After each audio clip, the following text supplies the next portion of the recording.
Hi friends, I'm here with a story for Martin Luther King Jr. Day. This story is called March On, the day my brother Martin changed the world. And it's a true story, and it's even written by Dr. Martin Luther King Jr.'s sister. Her name is Christine King Farris. Let's check this book out. My brother Martin never bragged. Martin was always very modest. When we were growing up, Mother dear and Daddy taught us all, Martin, our little brother Alfred Daniel, and me, Christine, to do good for others. They told us not to be chesty about doing right. Don't go sticking out your chest all puffed up and proud, Mother dear said often. Chesty is not the way to be. So, even though Martin got a load of attention for protesting and for speaking out, he couldn't have imagined how many people would come to the Great March on Washington for Jobs and Freedom in 1963.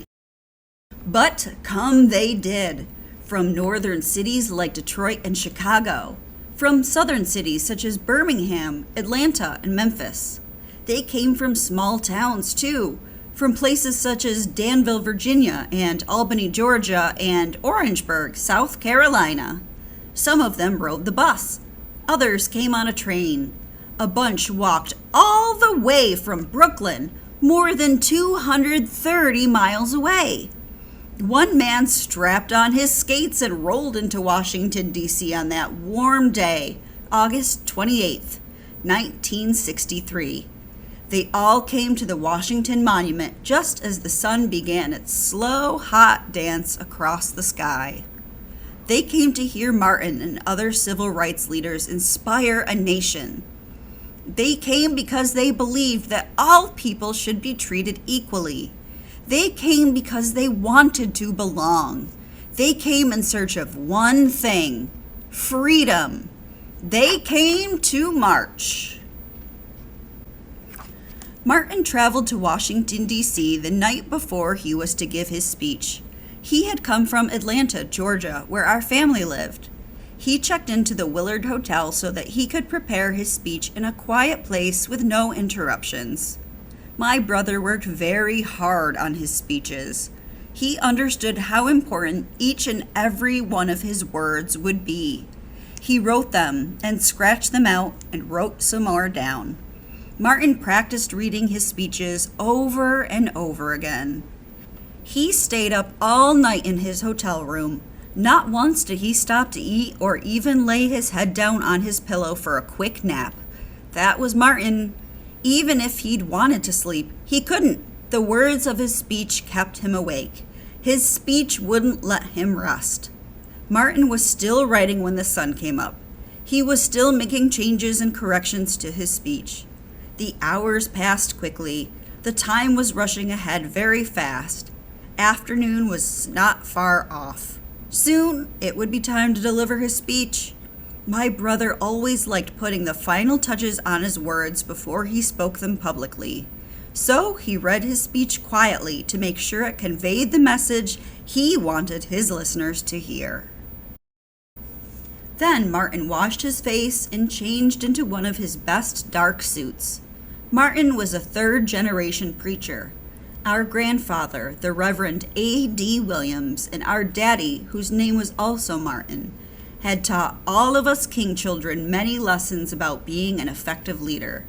They had told us to always be prepared with our best clothes when making public appearances.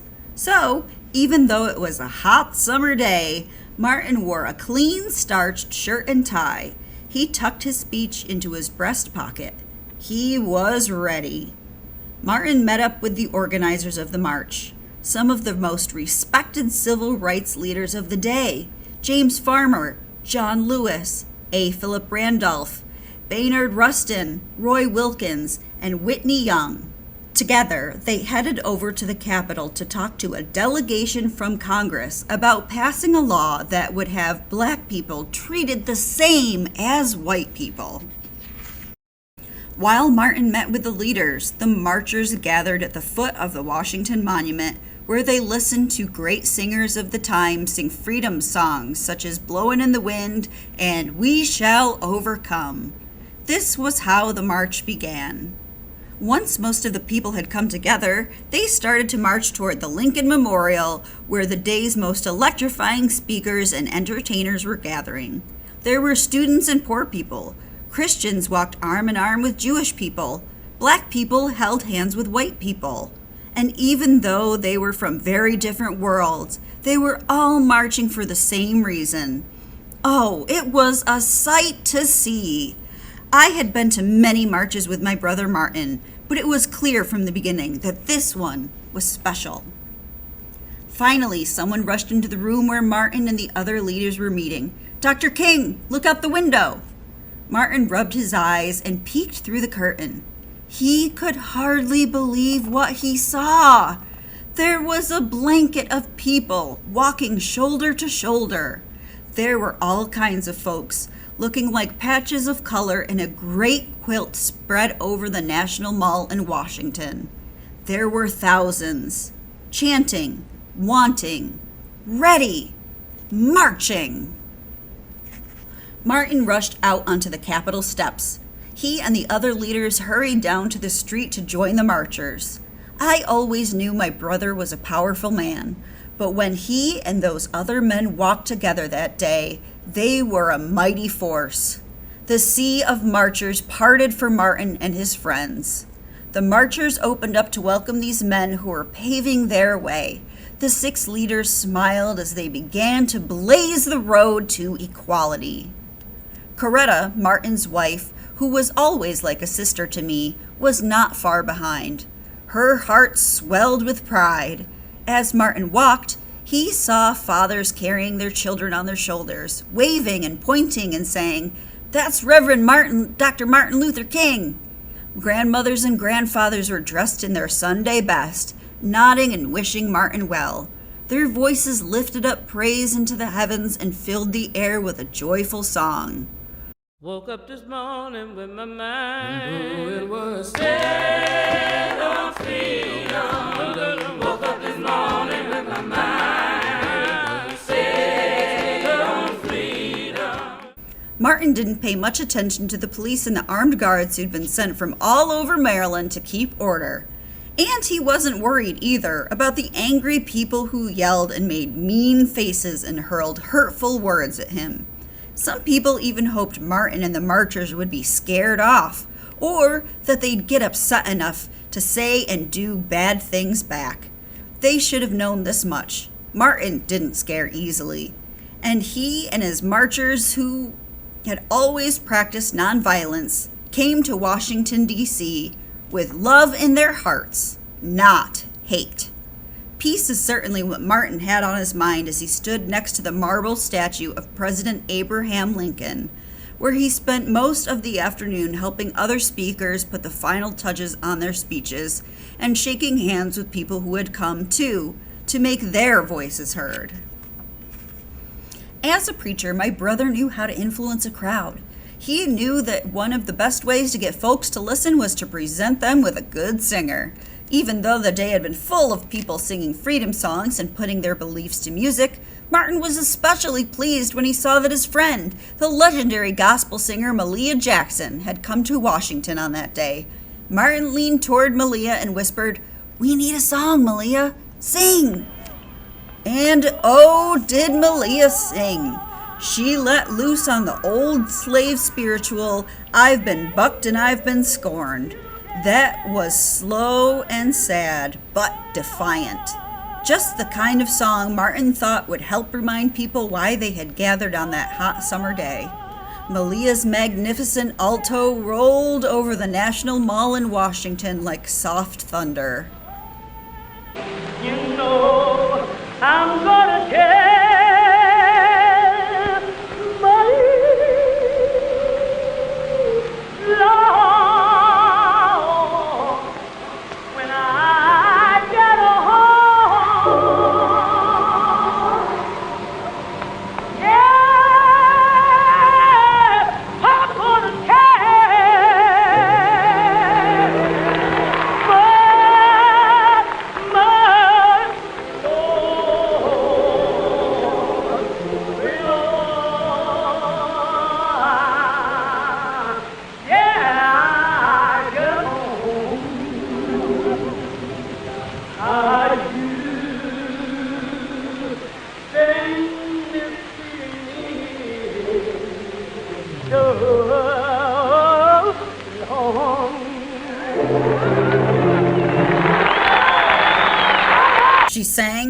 teasing and stretching each one of those eloquent words, the marchers were moved to shout, "Sing, Malia! Tell it like it is!" When folks got carrying on, Martin knew they were ready to receive his words. He stepped to the podium and looked out, taking in the precious sight of so many eager people staring back at him. As soon as Martin began to speak, he found a rhythm that was all his own. There was no stopping my brother. Soon he wasn't even looking at the words he'd labored over the night before. His speech took on a force all its own. He spoke with clarity and conviction. His friend Malia shouted to him, "Tell him about your dream, Martin!" And he did. He used his words to paint a picture so vivid you could almost see the snow-capped mountains in Colorado, the slopes of California, the Stone Mountain of Georgia, and even the molehills of Mississippi that he described in his speech. He spoke of people of all colors, from all nations, getting along, working together, and praying together, and standing up for freedom. Into a beautiful symphony of brotherhood. My brother Martin had a dream. He shared it with the marchers. He shared it with the nation and the world. It was a beautiful, inspirational dream. One day, he said, children would live in a nation where they would be judged by the content of their character and not the color of their skin, where black boys and girls would be able to join hands with white boys and girls as sisters and brothers. Martin's words were loud as thunder. When he spoke, I could feel myself filling with pride, not the chesty pride that Mother dear and Daddy always warned us against, but the kind of pride that comes from seeing your very own brother touch so many people in such a big way. And I could see the legacy of our family of ministers coming through Martin. For so many years, I'd watched Martin preach in congregation, speaking from the pulpit. But today, he was preaching to a nation. He was on fire. He was giving the kind of sermon that moves people to tears. To me, it felt like a holy revival meeting. "Amen," shouted the crowd. "Have mercy," they called out. "Glory be." They sent their praises right up to God's ear. My brother was making history. He was changing the world and reminding everyone that we're all God's children and all from a great nation that believes in liberty. And that is the only way for America to move forward. Free at last! Free at last! Thank God Almighty! We are free at last! Martin shouted. And the patchwork quilt of people who had come from small towns and big cities clapped and cheered and let their tears flow. I couldn't hold in my excitement.